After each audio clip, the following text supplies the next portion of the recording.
नमस्कार। असम भारत का एक ऐसा राज्य है जो पूर्वी भारत में बसा हुआ है। इसकी सबसे बड़ी खासियत ये है कि यहाँ पर हर वर्ष बाढ़ जैसी सिचुएशन उत्पन्न होती है, जिसकी वजह से सैकड़ों लोगों की जानें जाती है और लाखों लोग बेघर होते हैं, जिन्हें शेल्टर्स में महीनों महीनों भर गुजारना पड़ता है। एक रिपोर्ट के अनुसार कहा गया है कि असम का लगभग 40% एरिया फ्लड प्रोन एरिया में आता है।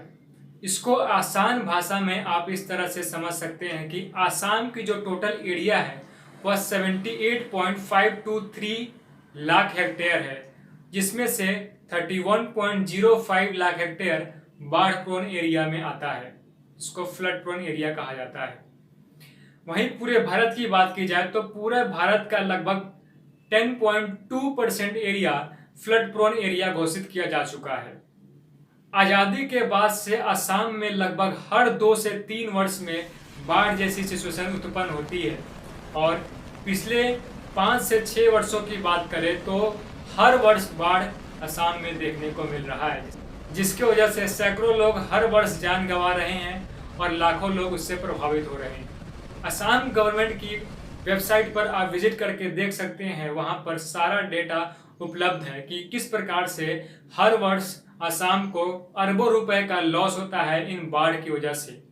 इसका लिंक मैं डिस्क्रिप्शन में दे दूंगा, आप वहां पर विजिट करके देख सकते हैं। अब बात करते हैं असम में आने वाले बाढ़ के सबसे बड़े रीजन की। चीन से चलकर एक नदी भारत में आती है, जिसको हम ब्रह्मपुत्र नदी के नाम से जानते हैं।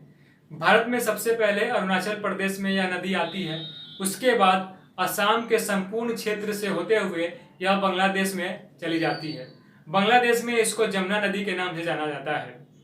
भारत में ब्रह्मपुत्र नदी की कुल लंबाई 916 किलोमीटर है और ब्रह्मपुत्र नदी की सबसे खास बात यह है कि जब यह नदी बहती है तो अपने साथ डेली लगभग 2 लाख टन मिट्टी को लेकर बहती है, जिसके वजह से असम में दुनिया का सबसे बड़ा नदी डेल्टा तैयार हो चुका है। रिसर्चर्स के द्वारा यह पता लगाया गया था कि 1950 के आसपास एक बहुत बड़ा अर्थक्वेक आया था भारत के पूर्वी क्षेत्र में, जिसकी वजह से इस नदी की स्टेबिलिटी और भी ज्यादा अनस्टेबल हो गई थी।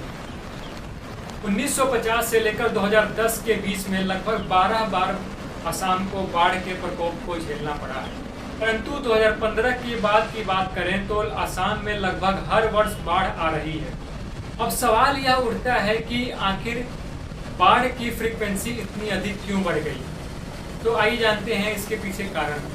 इसके पीछे रीजन बताया जाता है असम में हो रहे अनप्लान्ड ग्रोथ, डिफॉरेस्टेशन और बाढ़ प्रभावित क्षेत्र में लोगों को बसाया जाना। डिफॉरेस्टेशन की वजह से उस एरिया की मिट्टी कुछ इस तरह से हो जाती है, जिससे होता यह है कि जब नदी बहती है तो अपने साथ एरोजन करने लग जाती है। एरोजन को आप इस तरह से समझ सकते हैं कि जब नदी बहती है तो अपने साथ आसपास की मिट्टी को काटते हुए अपने साथ बहा कर ले जाती है, जिससे नदी की एरिया काफी ज्यादा बढ़ जाती है और अपने अंदर आसपास के क्षेत्र को ले लेती है। अनप्लान्ड ग्रोथ की वजह से उन एरियाज में डेवलपमेंट किया जा रहा है जिन्हें फ्लड प्रोन एरिया घोषित किया जा चुका है। इसके अलावा असम में बाढ़ के आने की वजहों में एम्बैंकमेंट को ठीक ढंग से तैयार न करने को भी जिम्मेदार बताया जाता है। अब हम एम्बैंकमेंट को समझेंगे कि एम्बैंकमेंट क्या होता है। एम्बैंकमेंट नदी के दोनों तरफ एक तरह की फेंसिंग होती है, जिसको आप मिट्टी से या कंक्रीट से या पत्थर से तैयार कर सकते हैं, जिससे नदी के फ्लो को एक व्यवस्थित वे दे दिया जाता है और वह बाढ़ को कम कर देती है।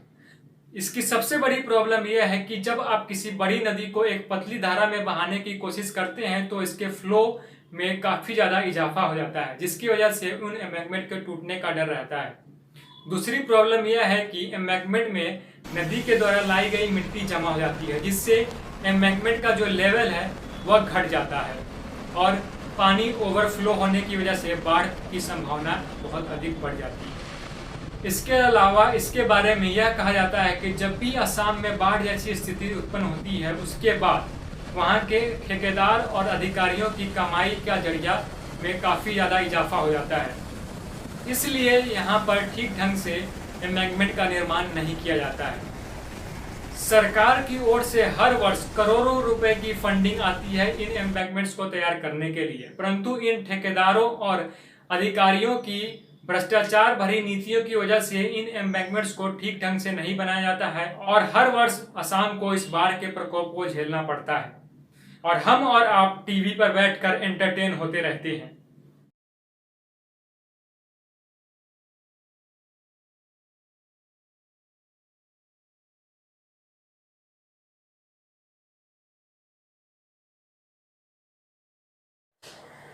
इन सब के अलावा असम में ही काजीरंगा नेशनल पार्क है, जिसको वह यूनेस्को वर्ल्ड हेरिटेज साइट के अंतर्गत रखा गया है। इसकी सबसे बड़ी खासियत यह है कि यह भारत की सबसे अधिक डेंसिटी वाली टाइगर रिजर्व एरिया है। इस पार्क का लगभग 90% एरिया हर वर्ष बाढ़ की चपेट में आने की वजह से सैकड़ों जानवर अपनी जान गंवा बैठते हैं। असम के आसपास के सभी स्टेट्स पहाड़ी क्षेत्र होने की वजह से काफी ऊंचाई पर बसे हुए हैं, परंतु असम में पहाड़ न होने की वजह से इसकी ज्योग्राफिकल स्थिति काफी नीचे पाई जाती है, जिसकी वजह से आसपास के ये सभी स्टेट से आने वाली ब्रह्मपुत्र की सहायक नदियां असम में ही पानी छोड़ देती है और मानसून के वक्त यह नदियां असम में बाढ़ लाने का कार्य की। अब प्रॉब्लम्स है तो उसके सॉल्यूशन भी जरूर होती है। सबसे पहले सॉल्यूशंस में बात आती है हमें डिफॉरेस्टेशन को कम करना होगा, जिससे नदियां इरोजन ना कर पाए।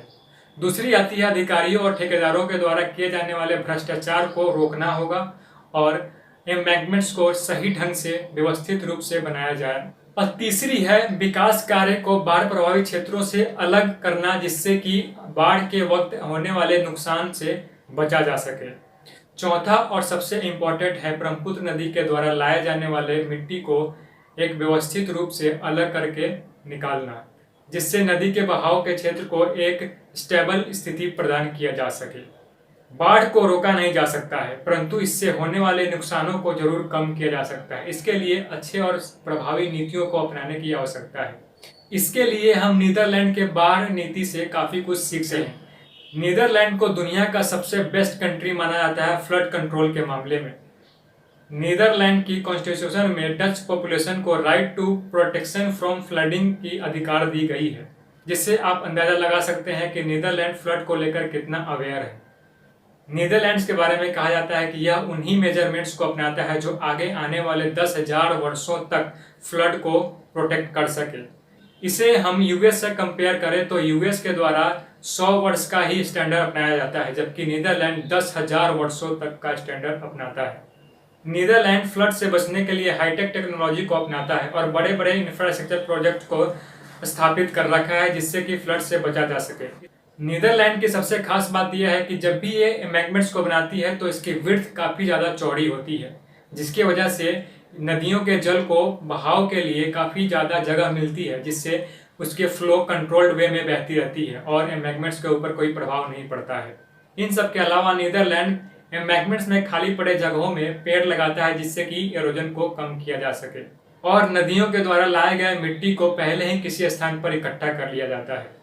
दूसरी चीज यह है कि नीदरलैंड के द्वारा बाढ़ प्रभावित क्षेत्रों में वाटर स्टोरेज बनाया जाता है, जिससे कि नदियों के द्वारा अधिक पानी लाए जाने से उन स्टोरेज में वाटर स्टोर हो सके और बाढ़ से बचा जा सके।